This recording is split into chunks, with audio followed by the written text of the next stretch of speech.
വമൻ അഹ്സനു ദീനൻ മിമ്മൻ അസ്ലമ വജ്ഹഹു ലില്ലാഹ് വഹുവ മുഹ്സിനുൻ വത്തബഅ മില്ലത ഇബ്രാഹീമ ഹനീഫ വത്തഖദല്ലാഹു ഇബ്രാഹീമ ഖലീല. സദഖല്ലാഹു മൗലാനൽ കരീം. ബഹുമാനികളായ കാരണവന്മാരെ, സഹോദരങ്ങളെ, ഈ പുണ്യമായ പരിശുദ്ധമായ മാസത്തിൻ്റെ ശ്രേഷ്ഠമായ ഈ ദിവസത്തിൽ അള്ളാഹുവിൻ്റെ ഭവനമായ പള്ളിയിൽ ഇത്തികാഫിന് നിയ്യത്തോടുകൂടെ നാം ഇരിക്കുന്നതും പറയുന്നതും കേൾക്കുന്നതൊക്കെ അള്ളാഹു തആല സ്വാലിഹായ അമലായി സ്വീകരിക്കുമാറാവട്ടെ. ഈ പുണ്യമായ ദിവസത്തിൻ്റെ ഈ സമയത്തിൻ്റെ ബർക്കത്ത് കൊണ്ട് നമ്മുടെയും നമ്മുടെ മാതാപിതാക്കളുടെയും നമ്മുടെ ഇഷ്ടക്കാരുടെയൊക്കെ തെറ്റുകുറ്റങ്ങൾ അള്ളാഹു വിട്ടുപുറത്ത് മാപ്പാക്കുമാറാവട്ടെ. നമ്മുടെ കുടുംബത്തിലും നമ്മുടെ ജീവിതത്തിലും നമ്മുടെ ഭാര്യ മക്കളിലൊക്കെ അള്ളാഹു തആല ഖൈറും ബർക്കത്തും പ്രദാനം ചെയ്യുമാറാവട്ടെ. അപകടങ്ങളെ തൊട്ടും പ്രയാസങ്ങളെ തൊട്ടും നമ്മയും നമ്മുടെ കുടുംബങ്ങളെയും മഹല്ല് നിവാസികളെയും ഒക്കെ അള്ളാഹു തആല കാത്തുരക്ഷിക്കുമാറാവട്ടെ. ബഹുമാനികളെ, അള്ളാഹുവിൻ്റെ ഖലീലായ ഇബ്രാഹിം നബി അലൈഹിസ്സലാമിൻ്റെ സ്മരണകൾ ഉൾക്കപ്പെടുന്ന ദുൽഹജ്ജ് മാസത്തിലാണ് നാം ഉള്ളത്.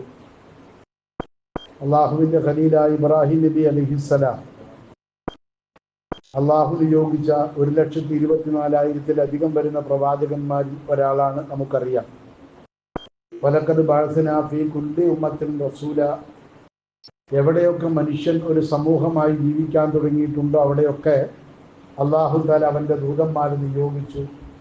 ആ ദൂതന്മാരൊക്കെ ലോകത്ത് വന്നുകൊണ്ട് പറഞ്ഞ കാര്യം അനിഅ്ബുദുല്ലാഹ്, നിങ്ങൾ സൃഷ്ടാവായ അള്ളാഹുവിനെ ആരാധിക്കുക എന്നതാണ്. ഉഅ്ബുദുല്ലാഹ് എന്നതാണ് പ്രവാചകന്മാരൊക്കെ വന്ന് ലോകത്തോട് പറഞ്ഞ കാര്യം, അള്ളാഹുവിനെ ആരാധിക്കുക എന്നതാണ്. എന്തുകൊണ്ടാണ് അള്ളാഹുവിനെ ആരാധിക്കാൻ പറയുന്നത്? അതിന് വ്യക്തമായ കാരണമുണ്ട്. കാരണം അല്ലദീ ഖലഖക്കും വല്ലദീന മിൻ ഖബ്ലിക്കും, നിങ്ങളെയും നിങ്ങളുടെ മുമ്പുള്ളവരെയും പടച്ചത് ആ അള്ളാഹുവാണ്. പേര് നിങ്ങൾ എന്ത് പറഞ്ഞാലും പടച്ചവനെയാണ് ആരാധിക്കേണ്ടത്. ഇതാണ് പരിശുദ്ധ ഖുർആൻ നമ്മളോട് പറഞ്ഞത്. പടച്ചവൻ അത് ഏകനാണ്. എല്ലാ മതക്കാരുടെ അടുക്കലും ലോകത്ത് ഇന്നുള്ള ഏത് മതക്കാരുടെ വിശ്വാസപ്രകാരവും പടച്ചവൻ എന്ന് പറഞ്ഞത് ഈ ദൈവങ്ങളൊന്നും അല്ല. ഇവരാരാധിക്കുന്ന ദൈവങ്ങളല്ല ഭൂമി ലോകത്തെ സൃഷ്ടിച്ചത്, നമ്മളെ ഓരോരുത്തരെയും പഠിച്ചത് എന്ന് ഇവർക്കൊക്കെ അറിയാം.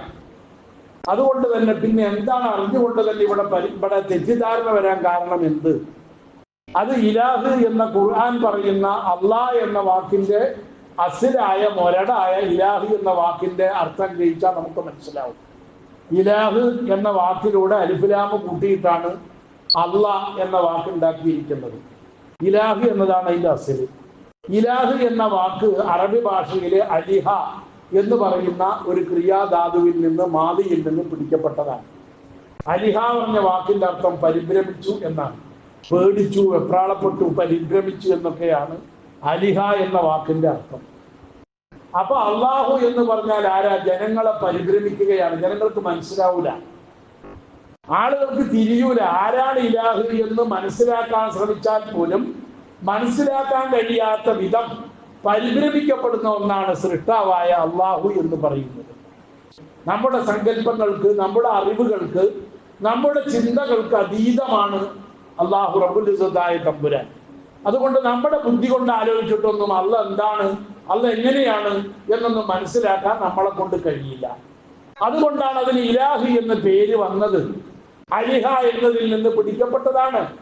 ആ അള്ളാഹു അല്ലാതെ മാലക്കും മിൻ ഇലാഹിൻ ഗൈറു, അള്ളാഹു അല്ലാതെ നിങ്ങൾക്കൊരു ഇലാഹുമില്ല എന്ന് അള്ളാഹു പറയുന്നതും അതുകൊണ്ട് തന്നെയാണ്. അപ്പൊ അള്ളാഹു സൃഷ്ടാവായ അള്ളാഹുവിനെ ആരാധിക്കാൻ വേണ്ടിയാണ്, അത് പഠിപ്പിക്കാൻ വേണ്ടിയാണ് 1,24,000-ത്തിലധികം വരുന്ന പ്രവാചകന്മാരെ ഭൂമി ലോകത്തേക്ക് അള്ളാഹു വിട്ടത്. കാരണം അവൻ സൃഷ്ടാവാണ് എന്നതാണ് അതിനുള്ള കാരണം. ഇന്നല്ലദീന തദ്ഊന മിൻ ദൂനില്ലാഹ്, അള്ളാഹുവിനെ കൂടാതെ നിങ്ങൾ ആരാധിക്കുന്ന എല്ലാ ദൈവങ്ങളും, ഏത് ദൈവങ്ങളാവട്ടെ, ലൻ യഖ്ലുഖൂ ദുബാബൻ, അവർ ഏറ്റവും ചെറിയ പ്രാണിയായ ഒരു പറക്കുന്ന ഈച്ചയെ പോലും സൃഷ്ടിക്കാൻ ഈ ദൈവങ്ങൾക്കായിട്ടില്ല. വലൽ ഇജ്തമഉ, അവരെല്ലാവരും കൂടിയാൽ, ഈ പറയപ്പെട്ട പേര് നമ്മൾ പറയണ്ടല്ലോ, ഇന്ന് ലോകത്ത് അള്ളാഹുവിനെ കൂടാതെ ആരാധിക്കപ്പെടുന്ന എല്ലാ ദൈവങ്ങളും കൂടി യോജിച്ചാലും ഒരു ഈച്ചനെ പോലും പടയ്ക്കാൻ, സൃഷ്ടിക്കാൻ അവരെ കൊണ്ട് കഴിയില്ല. എന്ന് മാത്രമല്ല,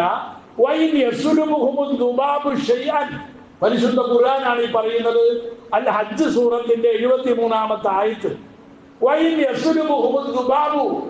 എന്ന് മാത്രമല്ല, ഈ ദൈവത്തിന്റെ വിഗ്രഹത്തിൽ കൊണ്ടുപോയിട്ട് അവർ നെയ്യും പാലും തേനുമൊക്കെ അഭിഷേകം ചെയ്തതിൽ നിന്ന് ഈച്ചകൾ വന്ന് നക്കി കുടിക്കുമ്പോ ആ ഈ പാലും തേനുമൊക്കെ ഈച്ചകൾ വന്ന് നക്കുമ്പോ ആ വസ്തുക്കളിൽ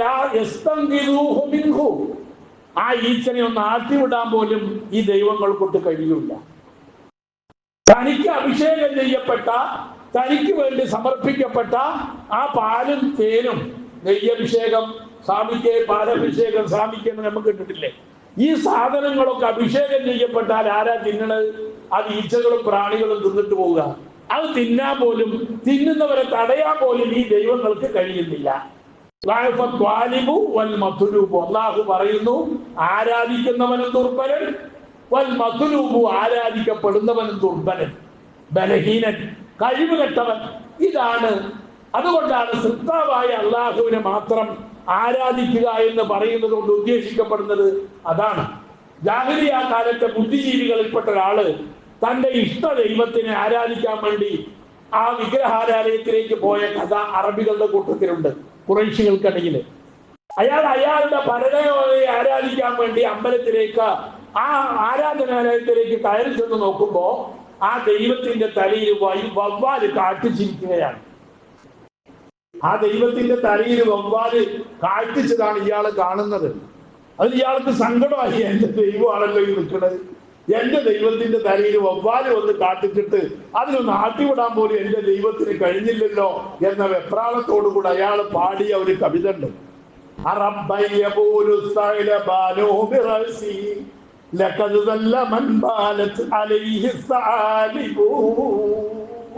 എന്തൊരു വിഷമമാണിത്.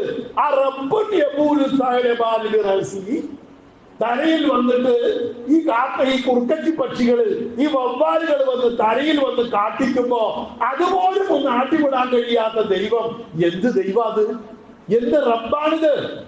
എന്ത് സൃഷ്ടാവായ ദൈവമാണിത്? ഇതെന്ത് സാധനത്? ഇയാൾ പറയല്ല, മൻ ബാലത്ത് അലൈഹി സആലിബ്. ഏത് ദൈവമാവട്ടെ, ദൈവമല്ലാത്തവനാവട്ടെ, അവന്റെ തലയിൽ വന്നിട്ട് ഈ വവ്വാല് കാട്ടിച്ചിട്ട് പോലും ആട്ടിവിടാൻ കഴിയാത്ത ദൈവം വല്ലാത്ത നിന്യനായ ദൈവം തന്നെയാണ്. അതുകൊണ്ട്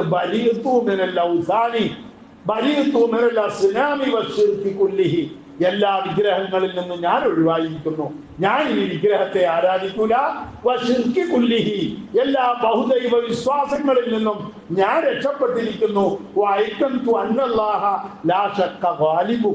എനിക്ക് ഉറപ്പായിരിക്കുന്നു, സൃഷ്ടാവായ അല്ലാഹുവല്ലാതെ ആരാധനയ്ക്ക് അർഹനായിട്ട് മറ്റൊരാളുമില്ല എന്ന് എനിക്ക് ഉറപ്പായിരിക്കുന്നു എന്ന് അയാൾ പറയുന്നു. ഇതാണ് ദൈവവിശ്വാസത്തിന്റെ അടിത്തറ. സൃഷ്ടാവായിരിക്കണം നമ്മൾ ആരാധിക്കുന്നവൻ. അല്ലാത്തവർക്ക് നമ്മുടെ ആരാധന നമ്മൾ കൊടുത്തുകൂടാ. നമ്മൾ സൃഷ്ടിച്ചവർക്കല്ല, നമ്മളെ സൃഷ്ടിച്ചവരെയാണ് ആരാധിക്കേണ്ടത്.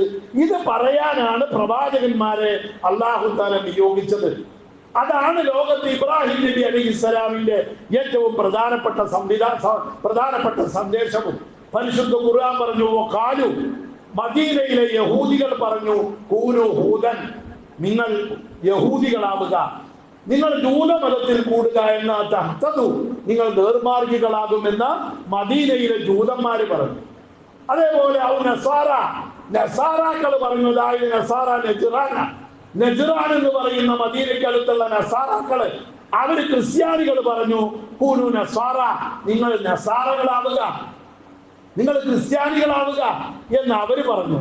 അപ്പൊ അല്ലാഹു തആല നബിയോട് പറഞ്ഞു, കുൽ, നബിയെ താങ്കൾ പറയുക, ഞാൻ ജൂതനാകാനില്ല, ക്രിസ്ത്യാനിയാകാനില്ല, അവരെയൊട്ട് തള്ളി പറയാനും ഞാൻ ആളല്ല. ബൽ മില്ലത്ത ഇബ്രാഹിമ ഹനീഫ, ഞാൻ ഇബ്രാഹിം നബിന്റെ മാർഗമാണ് പിൻപറ്റുന്നത്. ആ ഇബ്രാഹിമിന്റെ മാർഗം, ആ മില്ലത്ത്, ആ ഇബ്രാഹിമിയ മില്ലത്താണ് ഞാൻ പിൻപറ്റുന്നത്. അതാണ് ഇസ്ലാം.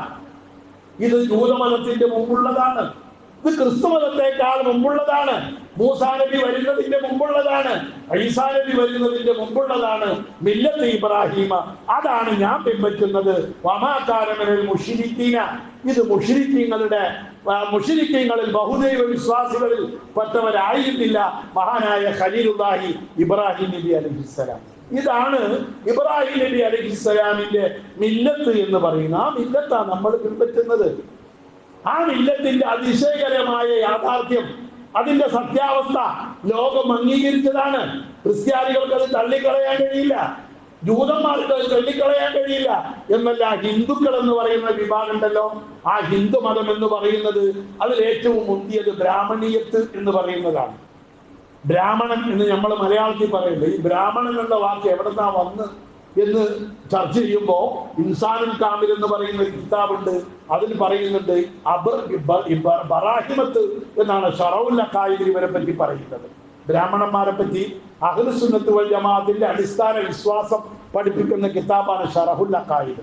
അതിൽ ഇവരുടെ വിശ്വാസത്തെ പറ്റി പറയുന്നത് ബറാഹിമത്ത് എന്നാണ്. ഇബ്രാഹിം നബിയുടെ പിൻഗാമികളാണ് ഇവര്. മോശക്കാരൊന്നുമല്ല, ബ്രാഹ്മണന്മാരെന്ന് പറഞ്ഞവര് മോശക്കാരൊന്നുമല്ല, അവർ ഇബ്രാഹിം നബിന്റെ പിൻഗാമികളാണ്. ഇബ്രാഹിം നബിയെ തൊട്ട് വന്നവരാണ് അവർ. പക്ഷെ വേദം തിരുത്തപ്പെട്ടു, അത് അവർക്ക് കിട്ടിയില്ല. ഇബ്രാഹിം നബിയുടെ വേദം, അഥർവ വേദം എന്ന് പറയുന്ന ഒരു വേദം ഹിന്ദുക്കളുടെ കയ്യിലുണ്ട്. 4 വേദങ്ങളിൽ ഒന്നാണ്, 4 വേദമാണ് ഹിന്ദുക്കൾക്ക്. അതിൽ 4ാമത്തെ വേദമാണ് അഥർവ വേദം. ആ അഥർവ വേദത്തിൽ നബിതങ്ങളെ കുറിച്ച് ഒരുപാട് പറയുന്നുണ്ട്. മുഹമ്മദ് നബിയുടെ വാപ്പാനെയും ഉമ്മാനെയും എല്ലാം പരിചയപ്പെടുത്തുന്നത് മഹാമതായ, ഇരിക്കാത, ശിഷ്യശാഖ, സമന്വിതം എന്നൊക്കെ പറഞ്ഞിട്ട് അതിൽ മുഹമ്മദിനെയാ പറയുന്നത്. അതുകൊണ്ട് ഹിന്ദുക്കൾ പണ്ട് ഞമ്മക്ക് പേരിട്ടതാണ് 4ാം വേദക്കാരി. ഏതായി 4ാം വേദം? അത് ഖുർആനല്ല, അഥർവ വേദമാണ്. ഇബ്രാഹിം നബിന്റെ വേദം പിൻപറ്റിയവരാ, അതാണ് അഥർവ വേദം. അത് ഹിന്ദുക്കൾക്കും അറിയാം. പൂർവികരായ ബ്രാഹ്മണന്മാർക്ക് ഹിന്ദുമതം പഠിച്ചവർക്ക് അറിയാം നമ്മളെ യഥാർത്ഥ മുസ്ലിങ്ങളാണ്. നാലപ്പാട്ട് നാരായണമേനോൻ അദ്ദേഹം എഴുതിയിട്ടുണ്ട് വേദസംഹിതകളെ കുറിച്ച് എഴുതിയപ്പോ. ആ 4 വേദക്കാരാണ് ഈ പറയുന്ന മുസ്ലിമീങ്ങൾ എന്ന് പറയുന്ന ഇന്നത്തെ മുസ്ലിങ്ങൾ. നമ്മൾ 4ാം വേദമായ അഥർവ വേദത്തിന്റെ ആളുകളാണ് അവർ പറയുന്നത്. അതാ ബ്രാഹ്മണീയത്ത് എന്ന് പറയുന്ന ഈ വിഭാഗം. ഇവര് മോശക്കാരൊന്നുമല്ല, ഒരു പാരമ്പര്യം അവർക്കുണ്ടായിരുന്നു. പൂർവിക പ്രവാചകന്മാരുടെ അവശിഷ്ടങ്ങളാണ് ഇവരൊക്കെ പിൻപറ്റി വന്നത്. പക്ഷെ ഒക്കെ തിരുത്തപ്പെട്ടു പോയി, അതിന്റെ ഒറിജിനൽ അവർക്ക് കിട്ടിയില്ല. ഏതുമാവട്ടെ, ഞാൻ പറഞ്ഞു വന്ന വിശദീകരിക്കാൻ സമയമില്ലാത്തതുകൊണ്ട് ചുരുക്കുകയാണ്. ചുരുക്കത്തിൽ ആ ഇബ്രാഹിം നബിയുടെ ചര്യ, അതാണ് നമ്മുടെ ഇസ്ലാം എന്ന് പറയുന്നത്. ആ ഇബ്രാഹിം നബിയുടെ മില്ലത്ത് ഇബ്രാഹിമ. അള്ളാഹുവിന്റെ പ്രവാചകരോട് ചോദിച്ചു, യാ റസൂലല്ലാഹ് മാ ഹാദിഹിൽ അല്ലാഹി, എന്താണ് ഈ ഉളുഹിയ്യത്ത്? ബലിപെരുന്നാൾ നടക്കുന്ന ഉളുഹിയ്യത്തിനെ പറ്റി ചോദിക്കപ്പെട്ടപ്പോ അല്ലാഹുവിന്റെ റസൂൽ പറഞ്ഞു, സുന്നത്തു അബീക്കും ഇബ്രാഹിമ. ഖുറൈശികളോടാ പറയുന്നത്. ഖുറൈശികളുടെ വല്യാപ്പയാണ്, അവരുടെ പൂർവ്വ പിതാവാണ് ഇസ്മായിൽ നബി. ആ ഇസ്മായിൽ നബിന്റെ വാപ്പയാണ് ഇബ്രാഹിം നബി. അപ്പൊ അവരോട് പറയാ, നിങ്ങളുടെ പൂർവ്വ പിതാവ് ഇബ്രാഹിം നബിന്റെ ചര്യയാണ് ഉളുഹിയ്യത്ത്. എന്താണ് ഈ ഉളുഹിയ്യത്ത്? നമ്മളൊന്ന് പഠിക്കേണ്ട വിഷയമാണ്. നമ്മൾ ഒരു പോത്തോ മൂലി അറുക്കലല്ല ഇവിടെ വിഷയം. ലോകത്തെ ഏറ്റവും വലിയൊരു തിന്മ, ലോകത്ത് നിലനിന്നിരുന്ന ഒരു വൃത്തികെട്ട ഏർപ്പാടാണ് നരബലി. മനുഷ്യന്മാരെ കൊല്ലുക, ദൈവപ്രീതിക്ക് വേണ്ടി മനുഷ്യനെ അറുക്കുന്ന സമ്പ്രദായം നമ്മുടെ നാട്ടിലുണ്ടായിരുന്നു. 100 കൊല്ലം മുമ്പ് കേരളത്തിൽ നടന്നിട്ടുണ്ട്. അധികം പുറകോട്ട് പോണ്ട. അതിന്റെ മുമ്പ് ഏതായാലും ഉണ്ടായിട്ടുണ്ട്. ആദ്യത്തെ മാമാങ്കം നടന്നത് 823-ലാണ്. AD 823-ലാണ് ആദ്യത്തെ മാമാങ്കം നടന്നത്. നമ്മൾ സ്കൂളിൽ പഠിച്ചിട്ടുണ്ടല്ലോ മാമാങ്കം. ആ മാമാങ്കത്തിൽ, 1ാമത്തെ മാമാങ്കത്തിൽ വെച്ചാണ് ഈ രാജ്യം ഭരിച്ചിരുന്ന ചർമ്മക്കൾ എന്ന് പറയുന്ന വിഭാഗത്തെ അടിമകളാക്കി പ്രഖ്യാപിച്ചത്. അതേവരവിടെ ഭരിച്ചത് ചേരരാജാക്കന്മാരാ. ചേരരാജാവ് പറഞ്ഞാൽ ചർമ്മരാജാവ് എന്ന വാക്കിന്റെ അർത്ഥം. ചർമ്മക്കളാണ് അവിടെ ഭരിച്ചത്. ആ ചർമ്മക്കളുടെ നാടാ ഈ നാട്. ഇത് നായന്മാരുടെ നാടല്ല, ഇത് ബ്രാഹ്മണന്മാരുടെ നാടല്ല. ഏറ്റവും ഇന്ന് താഴേക്കടിയിലുള്ളവരായി ഗണിക്കപ്പെടുന്ന ചർമ്മക്കളാണ് ഈ നാട് ഭരിച്ചിരുന്നത്. അവർ ബുദ്ധമതക്കാരാണ്, അവർ ഹിന്ദുക്കളായിരുന്നില്ല. ആ ചർമ്മക്കളെ അടിമകളായി പ്രഖ്യാപിച്ചത് ആ ആദ്യത്തെ മാമാങ്കത്തിലാണ്. അതോടുകൂടെ അടിമകളായി 6 അണ കൊടുത്താൽ ഒരു അടിമയെ വാങ്ങാൻ കിട്ടും 1800-കളിൽ. കഴിഞ്ഞ നൂറ്റാണ്ടിന്റെ തുടക്കം വരെ ഒരു അടിമയെ, ഒരു ചർമ്മനെ 6 അണ കൊടുത്താൽ വാങ്ങാൻ കിട്ടും കേരളത്തില്. 4 ലക്ഷത്തിലധികം അടിമകൾ കേരളത്തിൽ ഉണ്ടായിരുന്നു. ഇവരൊക്കെ ആരാ? ഈ ചെറുമക്കൾ എന്ന് പറയുന്ന വിഭാഗമാണ്. ഏറ്റവും ചെറിയവർ, ആർക്കും വേണ്ടാത്തവർ. എത്രത്തോളം കഥ പറയാൻ സമയമില്ലാത്തതുകൊണ്ട് ഞാൻ ചുരുക്കട്ടെ.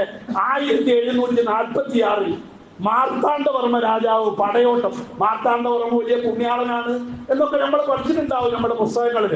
1746-ൽ മാർത്താണ്ഡവർമ്മ പടയോട്ടത്തിൽ സംഭവിച്ച വിഘ്നം മാറ്റാൻ ബ്രാഹ്മണ പുരോഹിതന്മാരോട് അന്വേഷിച്ച് എന്താ പ്രായശ്ചിത്തം ചെയ്യേണ്ടത്? യുദ്ധം ചെയ്തതിൽ കുറച്ച് കുഴപ്പം പറ്റിയിട്ടുണ്ട്, ഇതിന് പ്രായച്ചിത്തമായിട്ട് എന്താ ചെയ്യേണ്ടത് എന്ന് ബ്രാഹ്മണന്മാരോട് ഉപദേശം തേടിയപ്പോ നാടാരി, ഈഴവ, മുക്കുവ സമുദായത്തിൽപ്പെട്ട 15 ബാലന്മാരെ പിടിച്ച്, ആൺകുട്ടികളെ പിടിച്ച് കോട്ടയ്ക്കുള്ളിൽ കൊണ്ടുവന്ന് പൂജകൾ നടത്തി കുറെ ചെമ്പ് തകിടുകളിൽ എന്തൊക്കെയോ എഴുതി ആ കുട്ടികളുടെ നേരെ കെട്ടിയിട്ട് തിരുവിതാംകൂർ നഗരത്തിന്റെ 4 കോണുകളിൽ കൊണ്ടുപോയി ജീവനോടെ കുഴിച്ചു മൂടിയെന്ന് അടിമ ചരിത്രം ബാബു പുലപ്പാടി എഴുതിയ അടിമ ചരിത്രം എന്ന പുസ്തകത്തിൽ 133-ാമത്തെ പേജിൽ രേഖപ്പെടുത്തിയിട്ടുണ്ട്. ഇവിടെ ഉണ്ട്, റൂമിൽ ഇരിക്കുന്നുണ്ട് ആ പുസ്തകം. വെറുതെ ആരോ പറഞ്ഞിട്ട് പറയാൻ എന്റെ സ്വഭാവത്തിൽപ്പെട്ടല്ലാതെ അവിടെ ഉണ്ട്, ഒറിജിനലാണോ യാഥാർത്ഥ്യമാണോ പഠിച്ചിട്ടാ പറയാം. ഇതാണ് സംഭവം. ഇത്രയേ ഉള്ളൂ.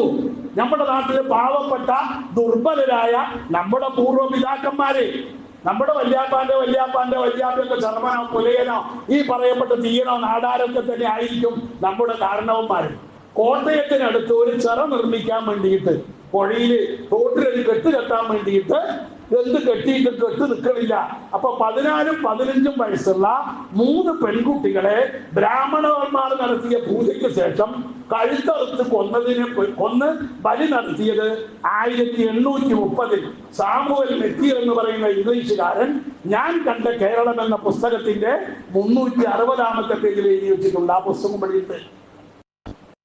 നമ്മൾ ആലോചിക്കണം, ഇങ്ങനത്തെ ബലി മനുഷ്യനെ കൊല്ല എന്തിനു വേണ്ടി? ദേവപ്രീതിക്ക്, ദൈവത്തിന്റെ പ്രീതിക്ക് എന്നും പറഞ്ഞിട്ട് താമജാതിക്കാരായ ചർമ്മക്കള്, ഈഴവന്മാര്, അതേപോലെ പുലയന്മാര്, അതേപോലെ നാടാരിമാര് തുടങ്ങിയ ദുർബലരായ അടിമകളാക്കപ്പെട്ട ഈ പാവങ്ങളെ കഴുത്തറുത്ത് കൊല്ലുകയും ജീവനോടെ കുഴിച്ചു മൂടുകയും ചെയ്തത് 200 വർഷങ്ങൾക്ക് മുമ്പ് നമ്മുടെ നാട്ടിൽ നടന്ന സമ്പ്രദായങ്ങളാണ്.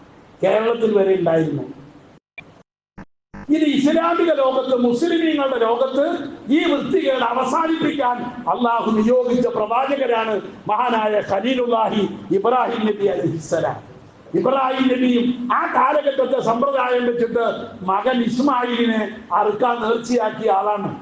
പക്ഷെ അറുക്കാൻ വേണ്ടിയിട്ട് ഇബ്രാഹിം നബി ഇസ്മായിൽ നബിനെ അറുക്കാൻ വേണ്ടി കഴുത്തിൽ കത്തി വെച്ചപ്പോ അള്ളാഹുവിന്റെ വിളിയാളമുണ്ടായ ഇബ്രാഹിം കത് സത്തറിയ, നിന്റെ സ്വപ്നം പൂർത്തിയായിരിക്കുന്ന ഇബ്രാഹിമെ, ഒരിക്കലും മനുഷ്യനെ ബലി ഇറക്കരുത്. മനുഷ്യ ബലി ഇവിടെ അവസാനിക്കണം. അതിന് പകരം ജിബ്രീൽ അലൈഹിസ്സലാം ഒരാടിനെ കൊണ്ടുപോയി കൊടുത്തു. ഈ ആടിനെ നീ അറുക്കുക.